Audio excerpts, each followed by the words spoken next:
Assalamualaikum warahmatullahi wabarakatuh. Bismillah, alhamdulillah, wassalatu wassalamu ala rasulillah wa ala alihi wa ashabihi wa mawalah, la hawla wa la quwwata illa billah, amma ba'd. Alhamdulillah, kita selalu bersyukur kepada Allah bahwa di pagi ini kita masih diberikan kesehatan, keafiatan, panjang umur, yang sehingga kita masih bisa melaksanakan salah satu kewajiban kita, yaitu salat subuh berjamaah. Salawat sering salam tak lupa kita haturkan kepada baginda kita, tauladan umat Nabi Allah Muhammad sallallahu alaihi wasallam, kepada keluarga, sahabat serta pengikutnya. Mudah-mudahan kita sebagai umatnya istiqomah menghidupkan daripada sunnah baginda Rasulullah sallallahu alaihi wasallam.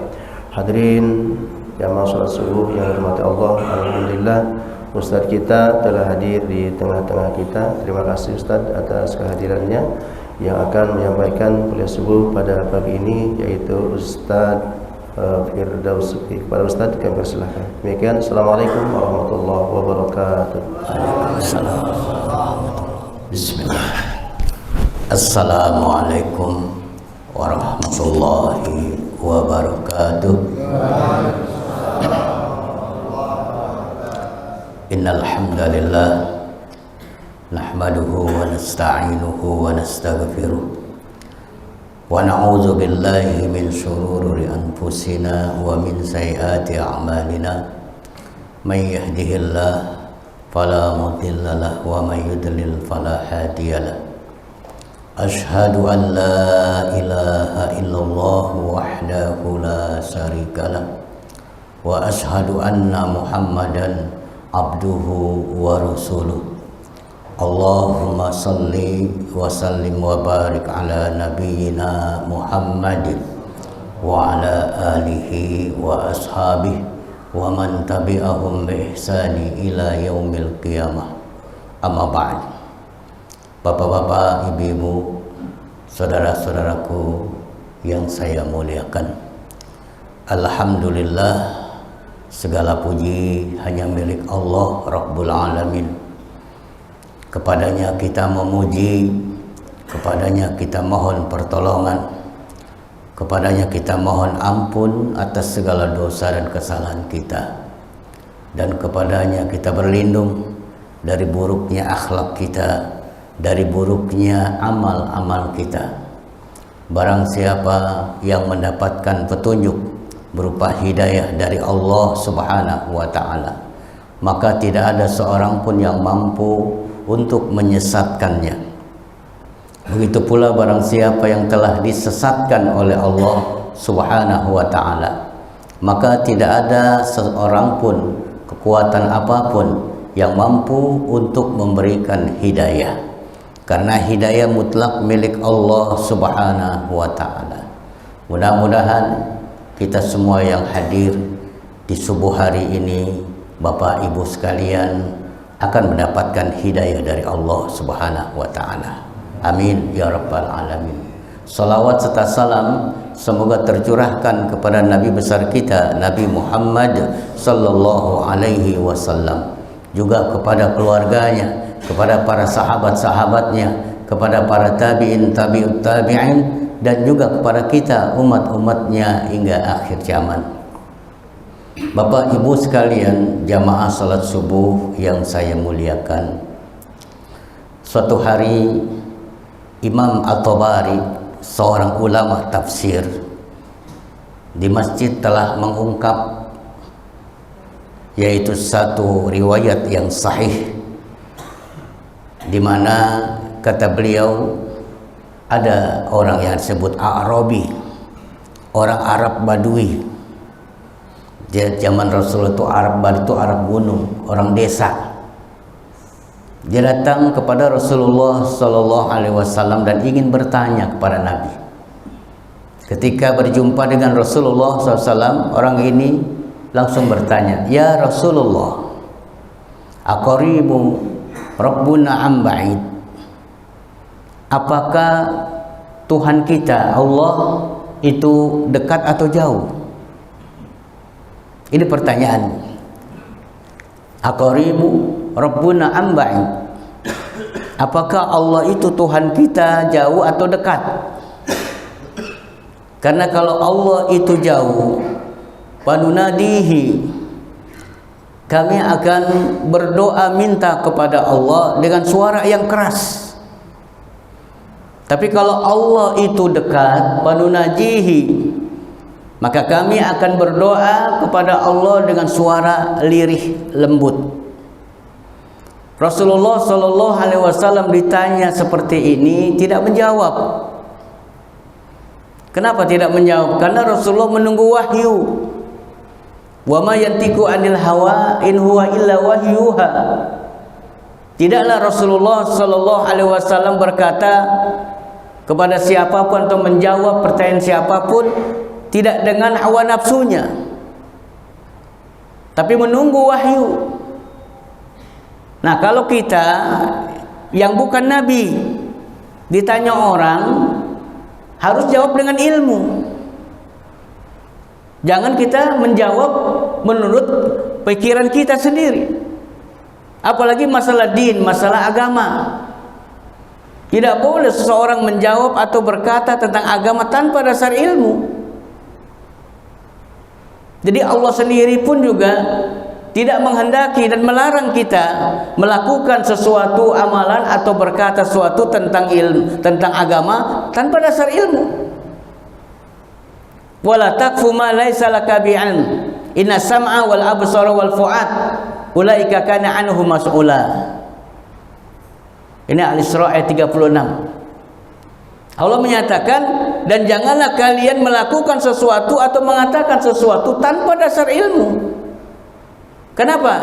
Karena sesungguhnya pendengaran kamu, penglihatan kamu, hati kamu nanti akan ditanya oleh Allah di hari kiamat kelak. Jadi jangan kalau kita tidak tahu katakan saya tidak tahu. Nah ini kalau kita ditanya orang.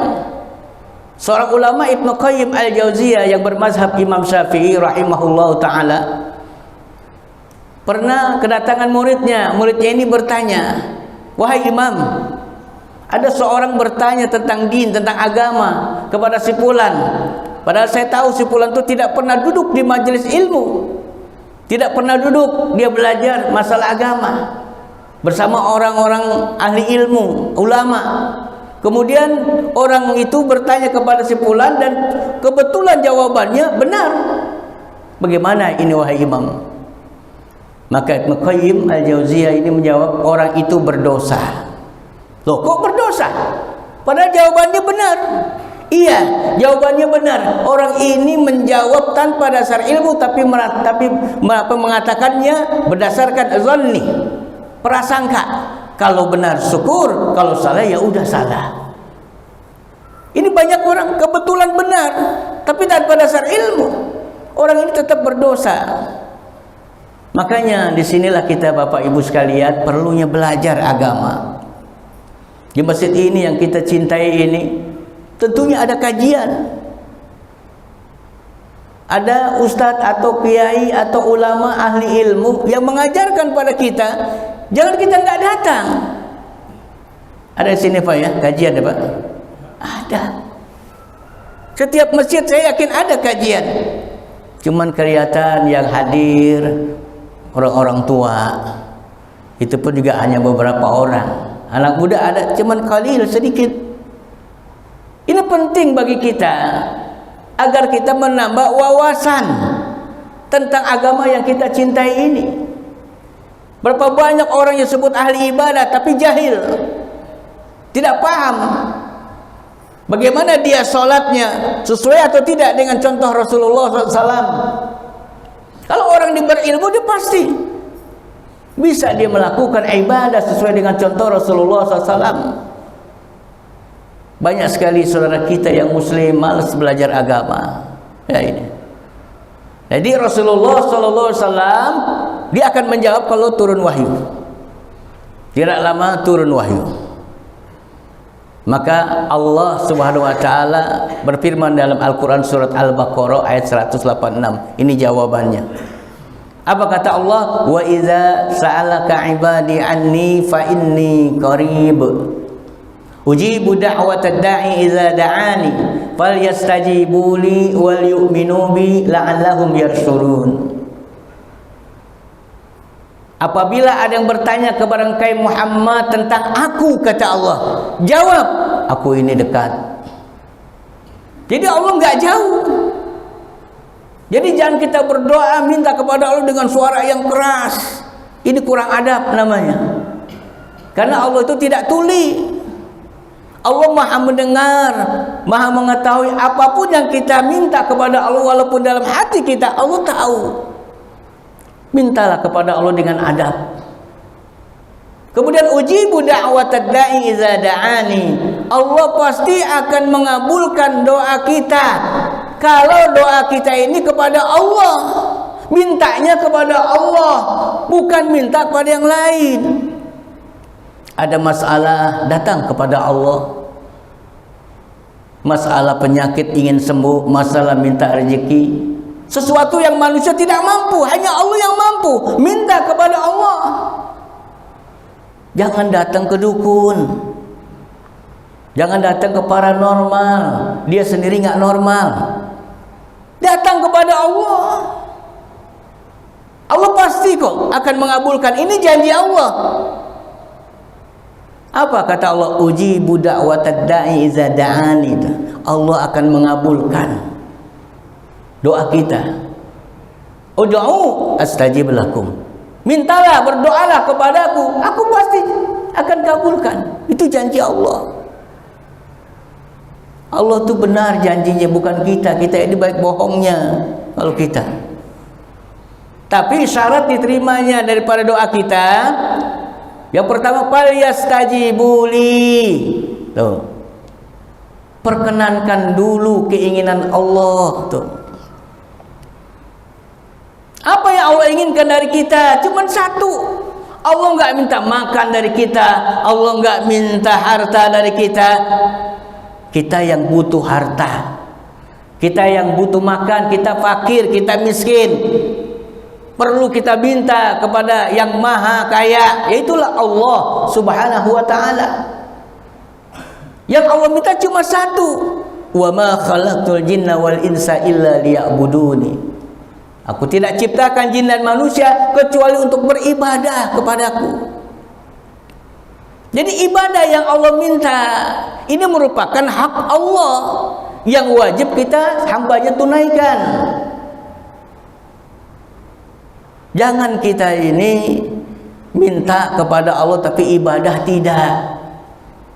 Kita sering baca suratul Fatihah, kita harus pahami ayat ini. Kita sering baca iyyaka na'budu wa iyyaka nasta'in.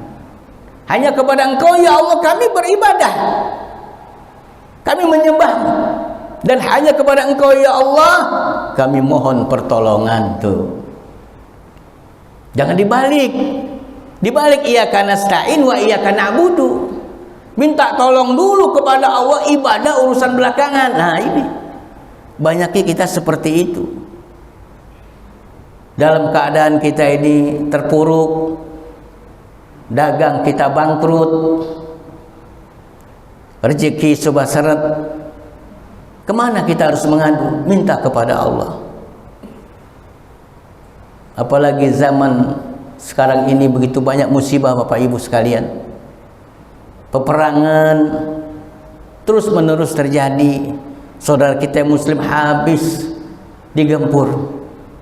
Banyak yang meninggal dunia di bulan Ramadan yang seharusnya kita beribadah dengan khusyuk, mereka tidak bisa khusyuk. Saudara kita banyak sekali yang wafat. Belum lagi di Indonesia banjir, musim hujan ini, longsor, ini musibah. Seharusnya kita bertanya, apa penyebabnya datang musibah ini?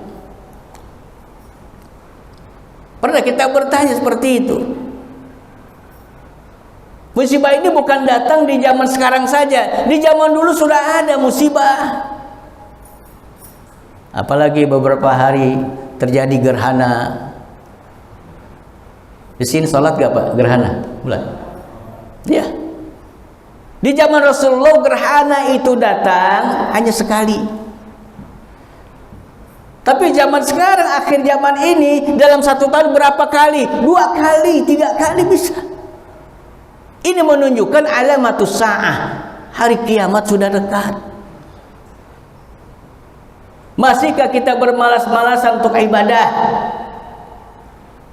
Allah perintahkan tadi, falyastajibuli, kalau kau ingin sukses, kalau kau ingin beruntung, doamu dikabulkan. Perkenankan keinginan Allah. Jalankan apa yang diperintahkan Allah Subhanahu wa taala. Seperti sholat, puasa di bulan Ramadan ini, coba. Di bulan Ramadan ini, tahun ini kita masih bisa berjumpa. Coba saudara kita yang lain yang sudah berjanji dengan kita bersama-sama, kita nanti akan Ramadan sama-sama ya, kita buka bersama, kita sholat bersama di masjid. Tapi saudara kita, tetangga kita, orang tua kita tidak bisa lagi bersama kita. Kenapa? Allah lebih dulu memanggilnya. Keberuntungan kita ini di tahun ini dapat Ramadan. Oleh karena itu jangan sia-siakan usia kita yang Allah berikan sampai Ramadan. Jangan sampai terkena hadis Nabi sallallahu alaihi wasallam. Hadis sahih diriwayatkan oleh Imam Muslim. Apa kata Rasulullah? Man adraka Ramadan falam yukfar lahu. Barang siapa yang berjumpa dengan Ramadan, setiap tahun berjumpa, maka sayangnya orang ini selesai Ramadan tidak mendapatkan ampunan dari Allah Subhanahu wa taala. Bapak Ibu sekalian yang berbahagia, padahal Allah Subhanahu wa taala lewat lisan Nabi Muhammad sallallahu alaihi wasallam memberikan kabar gembira kepada kita, umatnya, orang yang melakukan apapun yang Allah perintahkan, orang ini mendapatkan keberkahan dari Allah berupa pahala yang besar. A'adallahu lahum maghfirah. Allah sediakan buat kita ampunan. Wa ajran azima, dan juga balasan yang besar, pahala yang banyak di bulan Ramadan. Tapi kita sia-siakan itu. Kita berjumpa tapi nggak dapat ampunan. Para Nabi mengatakan di bulan Ramadan setiap hari, setiap malam dosa kita dihapus. Itu dalam hadis Imam Tirmizi. Di siang hari kita berpuasa, apa kata Nabi? Man shama ramadhana imanan wa ihtisaban, ghufira lahu ma taqaddama min dzanbihi. Barang siapa yang berpuasa di siang hari di bulan Ramadan karena iman, bukan karena ikut-ikutan, gak enak saya tetangga puasa, masa saya nggak puasa? Nggak enak saya, mertua saya puasa, masa saya nggak puasa? Ini bukan karena iman, bukan karena Allah, tapi karena nggak enak. Ini nggak dapat apa-apa dari si Allah. Orang ini biasanya nggak lama dia itu ikut Ramadan. Sahur ikut. Ketika pagi hari dia bekerja di kantor, jam 12 sudah mulai perutnya itu. Dia bingung nyari kemana, kantin tutup di bulan Ramadan. Ada warteg, dicari warteg. Sambil mindik-mindik jalannya, jangan sampai ketahuan orang. Dia masuk ke warteg. Warteg sekarang kan ditutup kalau Ramadan. Yang kelihatan apa? Kakinya doang. Kemudian selesai itu, dia cuci mulutnya. Pulang sore hari bersama keluarganya, dan kemudian waktu maghrib ikut berbuka. Ini namanya al-kadzab. Ini pendusta orang ini.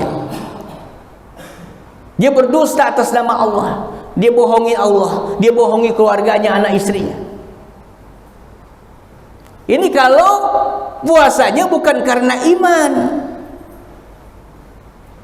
Dan kalau kita puasa itu ihtisab, hanya mengharapkan balasan dari Allah. Tidak butuh balasan manusia. Tidak butuh. Apalagi kita puasa sekarang ini sudah berapa hari masuk Pak? Bu? 16. Nah, orang sini puasa ikut pemerintah ya? Nah. Sudah 16 hari tidak terasa Bapak Ibu. Kita menunggunya begitu lama. Tapi orang yang beriman sangat merindukan Ramadan datang. Lihat salafus soleh dulu, para sahabat Nabi kita Muhammad SAW. 6 bulan lagi mau puasa datang, Ramadan datang, dia minta kepada Allah, Allahumma balighna Ramadan. Ya Allah, ya Tuhan kami, sampaikan kami pada Ramadan. Ketika datang Ramadan, Rasulullah beri kabar gembira kepada sahabat. Karena Rasulullah sallallahu alaihi wasallam yubashiru ashabaha biqudumi Ramadan. Kata Rasulullah SAW bahwa Rasulullah telah memberikan kabar gembira kepada para sahabat dengan datangnya bulan Ramadan. Bukan main senangnya para sahabat. Ini yang saya rindukan, ini yang kami rindukan, ini yang kami tunggu-tunggu Ramadan. Ini yang merasa rindu dengan Ramadan siapa? Tidak lain adalah orang yang beriman, yang dipanggil oleh Allah. Ya ayyuhalladzina amanu kutiba alaikumusiyam. Wahai orang-orang yang beriman. Itu orang yang beriman. Bukan ya ayuhan nas, hai manusia. Allah enggak panggil demikian. Atau ya ayyuhal muslimun, hai orang Islam. Allah enggak panggil orang Islam. Karena banyak orang Islam enggak puasa. Berani dia enggak puasa, berbuka di siang hari di depan orang. Ada seperti itu. Bahkan saya pernah kuliah subuh di Sunter itu. Bersama saya didengarkan kuliah subuh. Saya lihat orangnya ada 2 orang. Ketika pulang bareng sama saya, setelah bak jauh, saya lupa buku saya ketinggalan di mimbar. Saya balik lagi. Ketika balik lagi, saya lihat 2 orang ini lagi nyedot aqua. Barusan dia dengar ceramah. Saya tanya, Pak, kok minum? Haus Pak, katanya. Baru jam berapa udah haus? Ini menunjukkan orang ini bukan karena iman. Banyak saudara kita seperti ini. Makanya jangan kaget kalau keluar Ramadan gak dapat ampunan dari Allah. Padahal kita minta di bulan Ramadan ini ampunan dari Allah. Kita harus jujur Bapak Ibu sekalian. 11 bulan begitu banyak dosa kita kepada Allah. Banyak gak Pak Bu dosa kita? Ibu gak punya dosa ya? Bapak? Banyak. Kesombongan kita ada pada orang lain. Mata kita melihat maksiat, telinga kita mendengar maksiat, lisan kita apalagi nih yang bahaya ini. Yang bisa masuk surga, bisa masuk neraka ini gara-gara lisan. Menggibah orang. Bapak atau ibu ntar pulang dari kuliah subuh deh, bareng nih. Kemudian satu orang ngomong, Bu, si itu nggak pernah sholat subuh ya? Siapa? Si Fulana. Ya dia emang begitu. Nah, padahal baru sholat, padahal baru mendengar kuliah subuh. Ini lisan yang ghibah. Puasa ibu batal? Nggak batal, cuman pahala yang tidak ada. Tuh, cuman kita rasakan lapar haus saja Bu. Jadi kelihatan orang yang sungguh-sungguh karena iman. Iman itu apa sih? Percaya. Apa sekedar percaya? Kalau cuma percaya saja, iblis juga percaya adanya Allah. Lihat perkataan dalam surat Al-Hijr ayat 39 itu iblis mengatakan, Rabbi bima aghwaytani la uzayyinanna lahum fil ard. Itu iblis. Wahai Tuhanku, itu masih mengakui Allah sebagai Tuhannya. Tapi nggak mau meyakini perintah Allah. Allah perintahkan sujud kau kepada Adam, semua malaikat sujud illa iblis, kecuali iblis aba wastakbara wa kana minal kafirin. Iblis sombong, nggak mau dia. Ditanya Allah, kenapa kau tidak mau sujud yang aku perintahkan? Apa iblis bilang? Ana khairu minhu, aku lebih baik dari dia, si Adam. Kenapa? Aku diciptakan dari api, Adam dari tanah. Unsur api lebih hebat. Allah marah di situ, fakhrut, keluar kau dari surga ini. Diusir iblis. Apakah iblis diusir oleh Allah ini bertobat, menyesal? Tidak. Justru dia minta umur kepada Allah sampai hari kiamat supaya dia bisa menggoda, menggelincirkan, menyesatkan manusia. Dendam sama Adam. Makanya dikatakan setan atau iblis itu adalah musuh nyata kita manusia. Kita justru memusuh bayan. Kita ikuti langkah-langkahnya. Orang manggil di musola di masjid dengan suara azan, hayya 'ala shalah. Telinga kita masih dengar kan? Masih. Yang sibuk di kantor, yang sibuk di pasar dengan berdagangnya, dengar, oh itu Allah panggil.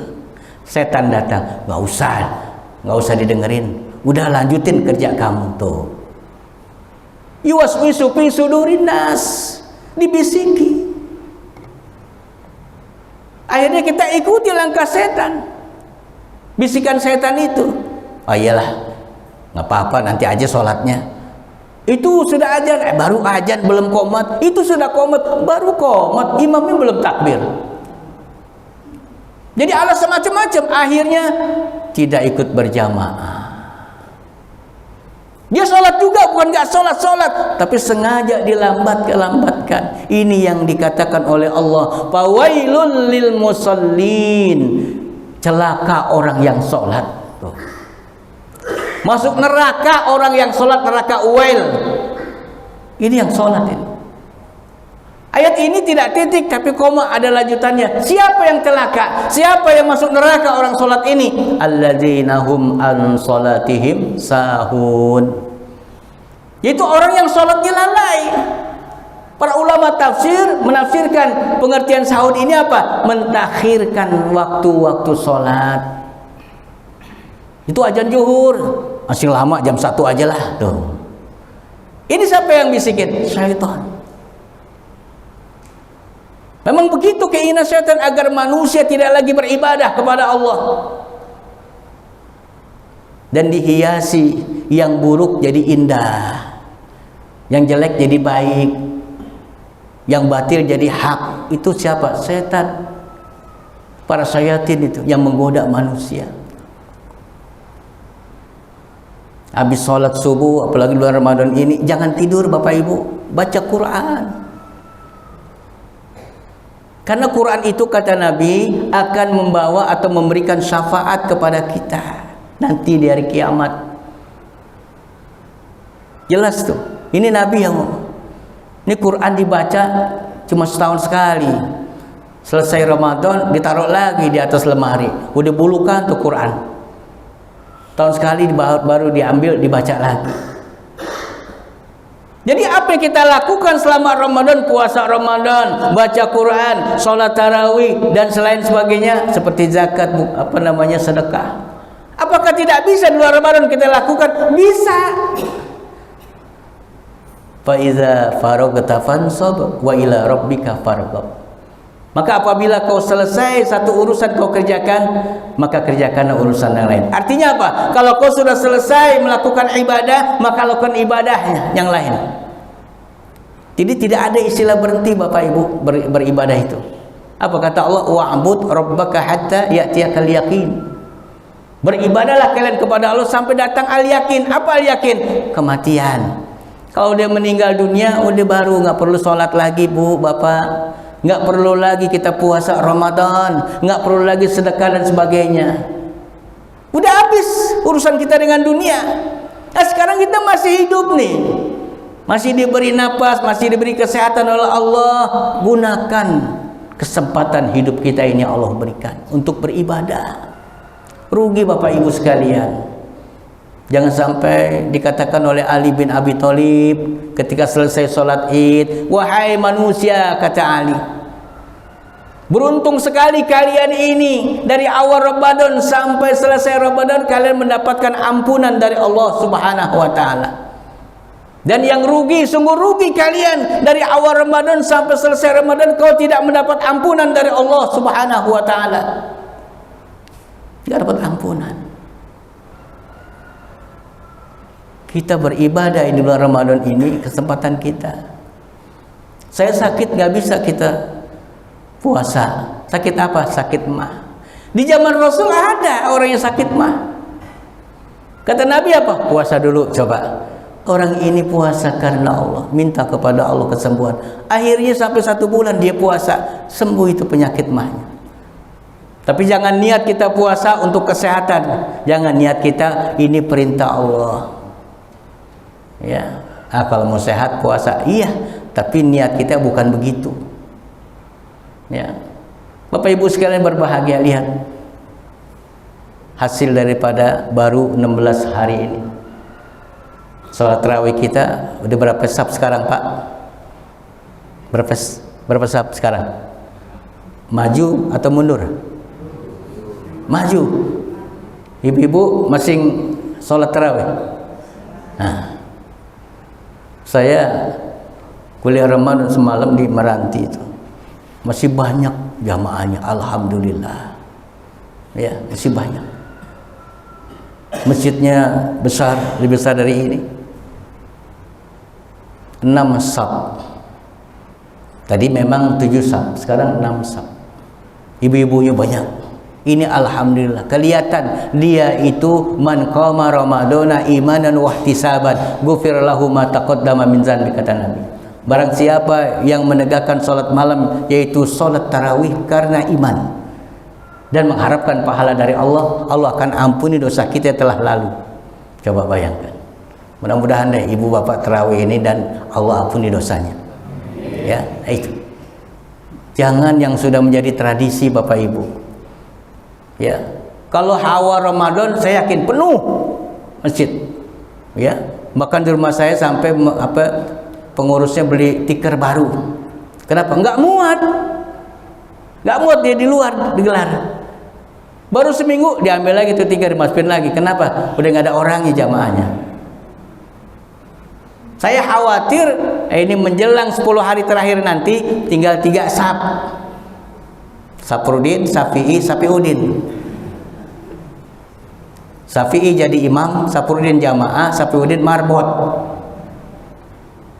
Ini musibah Bapak Ibu sekalian. Ya, musibah ini. Dulu tahun 87 saya pernah sholat tarawih di Depok itu, di perkampungan, di Cilodong. Ya, di Cilodong. Saya buru-buru naik kereta itu. Saya ngisi tarawih di situ. Ya. Setelah sampai di Depok, buka puasa, azan maghrib. Setelah selesai saya buka, saya sholat maghrib, kemudian saya cari ojek. Dulu nggak seperti sekarang ojek, ada ojol sekarang kan. Dulu ojek juga susah. Nggak semua orang mau ke dalam itu katanya. Akhirnya saya tetap berapapun saya bayar, yang penting jangan telat saya. Seburu-buru tuh naik ojek. Singkatnya sampai di sana, masjidnya lumayan megah. Tapi masjid lama, bangunan lama. Besar masjidnya. Saya datang, saya temuin ada 2 orang yang lagi sholat sunnah. Kemudian saya masuk sholat sunnah. Karena saya udah wudhu tadi, saya sholat sunnah 2 rakaat. Saya pikir, oh belum datang ini. Gak lama kemudian azan Isya. Saya lihat ke belakang, 1 orang masuk. 4 orang sama saya. Tadi 2 orang, saya 3, ini 4 orang masuk. Selesai dari itu komat. Saya bilang, Pak, tunggu jamaah yang lain. Nggak bisa, Pak, ini harus jam berapa ini? Ini baru 4 orang. Emang begitu di sini, Pak? Kalau sudah 2 minggu, ya begini. Sepi, Pak. Ini masjid besar sepi? Iya sepi. Ya udah. Akhirnya saya langsung suruh sholat tarawih. Imamin. Selesai sholat tarawih, Pak, silakan Pak ceramah. Saya bilang nggak usah ceramah deh, kita ngopi aja berempat. Saya bilang. Jadi apa yang dibicarakan, ya hilang jadinya saya. Apa yang saya fokus mau bicarakan? Ini yang terjadi. Baru 2 minggu cuma 4 orang. Ini semua sama karena iman Bapak Ibu. Puasanya karena iman, sholat tarawihnya karena iman. Kalau bukan karena iman nggak bisa. Lihat di Mekah. Menjelang 10 hari terakhir semakin banyak jamaah. Kenapa? Mengharapkan ampunan dari Allah. Man qama fi lailatul qadr imanan wa ihtisaban ghufir lahu ma taqaddama min dzanbi. Barang siapa yang menegakkan salat di malam Lailatul Qadar yang khairu minhu, ya, min alfi syahr, yang lebih baik daripada 1000 bulan. Bapak Ibu belum tentu salat 84 tahun. Ini 1000 bulan sama dengan 84 tahun beribadah, kita disamakan 10 hari terakhir itu. Malah kita di sini di Indonesia atau dimanapun juga cuman berapa sahab, yang lainnya keluar, ibu-ibu sibuk bikin kue, ya Bu ya, sibuk bikin kue. Kenapa nggak sholat? Aduh sibuk nih bikin kue. Nah, makanya saya anjurkan kalau beli baju Bapak Ibu sebelum Ramadan, ya jangan pas mau hari raya pada berebutan sehingga masjid sepi. Ini terjadi, ini sudah menjadi kebiasaan. Harusnya hilang kebiasaan ini. Ini semua kembali pada iman Bapak Ibu sekalian. Ya mudah-mudahan kita yang hadir ini istiqomah. Ya, jangan berubah, jangan mundur lagi, jangan hilang lagi dari jamaah Bapak Ibu ya. Insya Allah ya. Inilah barangkali dapat saya sampaikan. Mudah-mudahan ada manfaat buat kita semuanya. Mudah-mudahan kita keluar dari Ramadan nanti diampuni dosa kita. Amin ya rabbal alamin. Akhirul kalam, wassalamualaikum warahmatullahi wabarakatuh.